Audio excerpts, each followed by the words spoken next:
ಪ್ರಕರಣದಿಂದ ಸಿಎಂ ಮತ್ತು ಪತ್ನಿಗೆ ಬಿಗ್ ರಿಲೀಫ್.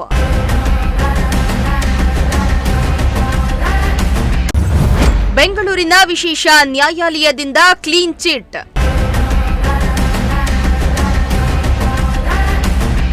ವೀಕ್ಷಕರೇ, ಸಿಎಂ ಸಿದ್ದರಾಮಯ್ಯ ಅವರು 2ನೇ ಅವಧಿಗೆ ಅಧಿಕಾರವನ್ನ ವಹಿಸಿಕೊಂಡಿದ್ದಾಗಿಂದಲೂ ಒಂದಿಲ್ಲೊಂದು ವಿಚಾರಗಳು ಅವರ ಸುತ್ತ ತಳ್ಕಾಕೊಳ್ತಾ ಇವೆ. ಅದ್ಯಾಗೋ ಸಿಎಂ ಕಾರಿನ ಮೇಲೆ ಕಾಗೆ ಬಿತ್ತು ಅನ್ನೋ ವಿಚಾರ ಎಲ್ಲೆಡೆ ಹರಿದಾಡಿತ್ತು. ಅಂದಿನಿಂದ ಇಂದಿನವರೆಗೆ ಹಲವು ವಿಧದಲ್ಲಿ ಚರ್ಚೆಗಳು, ಪೈಪೋಟಿಗಳು ಎದುರಾಗ್ತಾ ಇವೆ. ಆದ್ರೆ ಅದ್ಯಾವುದಕ್ಕೂ ತಲೆ ಕೆಡಿಸಿಕೊಳ್ಳದ ಟಗರು ಮಾತ್ರ ತಾನೇ 5 ವರ್ಷ ಸಿಎಂ ಆಗಿ ಇರ್ತೀನಿ ಅಂತ ಪಕ್ಕಾ ಫಿಕ್ಸ್ ಆಗಿ ಹೇಳ್ತಿದ್ದಾರೆ.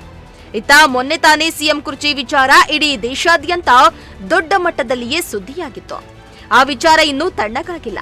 ಆದ್ರೆ ಇದೆಲ್ಲದರ ನಡುವೆ ಮೂಡ ಹಗರಣದಲ್ಲಿ ಸಿಎಂ ಸಿದ್ದರಾಮಯ್ಯ ಮತ್ತು ಪತ್ನಿಗೆ ಬೆಂಗಳೂರು ವಿಶೇಷ ನ್ಯಾಯಾಲಯ ಇದೀಗ ಕ್ಲೀನ್ ಚಿಟ್ ಕೊಟ್ಟು ಆದೇಶವನ್ನ ಹೊರಡಿಸಿದ್ದು ಸಿಎಂ ಸಿದ್ದರಾಮಯ್ಯ ರಿಲ್ಯಾಕ್ಸ್ ಆಗಿದ್ದಾರೆ.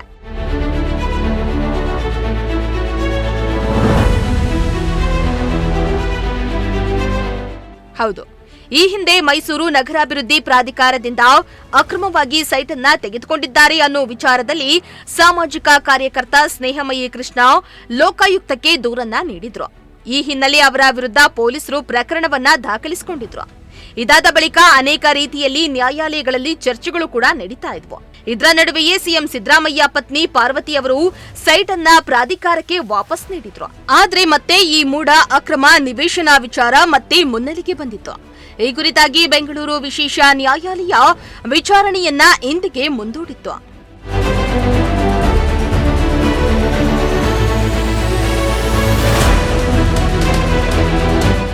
ಹೌದು, ಲೋಕಾಯುಕ್ತ ಪೊಲೀಸರು ಸಿಎಂ ಸಿದ್ದರಾಮಯ್ಯ ಪತ್ನಿ ಪಾರ್ವತಿ ಸೇರಿ 4 ವಿರುದ್ಧ ಬಿ ರಿಪೋರ್ಟ್ ಸಲ್ಲಿಸಿದ್ರು. ಈ ಬಿ ರಿಪೋರ್ಟ್ ಪ್ರಶ್ನಿಸಿ ದೂರುದಾರ ಸ್ನೇಹಮಯಿ ಕೃಷ್ಣ ಕೋರ್ಟ್ ಮೆಟ್ಟಿಲೇರಿದ್ರು.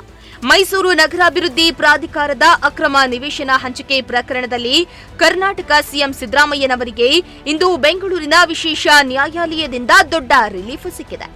ಲೋಕಾಯುಕ್ತ ಪೊಲೀಸರು ಸಲ್ಲಿಸಿದ್ದ ಬಿ ವರದಿಯನ್ನ ನ್ಯಾಯಾಲಯವು ಅಂಗೀಕರಿಸಿದ್ದು ಸಿಎಂ ಮತ್ತು ಅವರ ಪತ್ನಿ ಬಿಎಂ ಪಾರ್ವತಿ ಅವರಿಗೆ ಕ್ಲೀನ್ ಚಿಟ್ ನೀಡಿದೆ.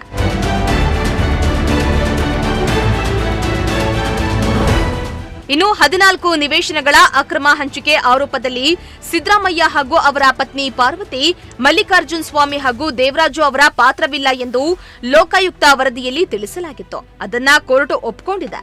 ಇತ್ತ ದೂರುದಾರ ಸ್ನೇಹಮಯಿ ಕೃಷ್ಣ ಸಲ್ಲಿಸಿದ್ದ ಪ್ರತಿಭಟನಾ ಅರ್ಜಿಯನ್ನ ವಿಶೇಷ ನ್ಯಾಯಾಲಯ ವಜಾಗೊಳಿಸಿದೆ.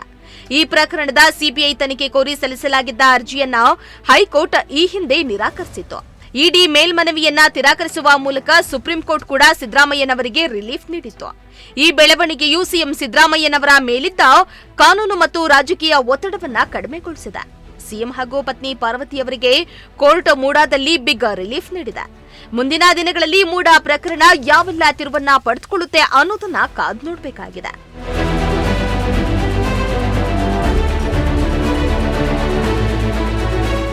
Bureau report, Prajashakti TV.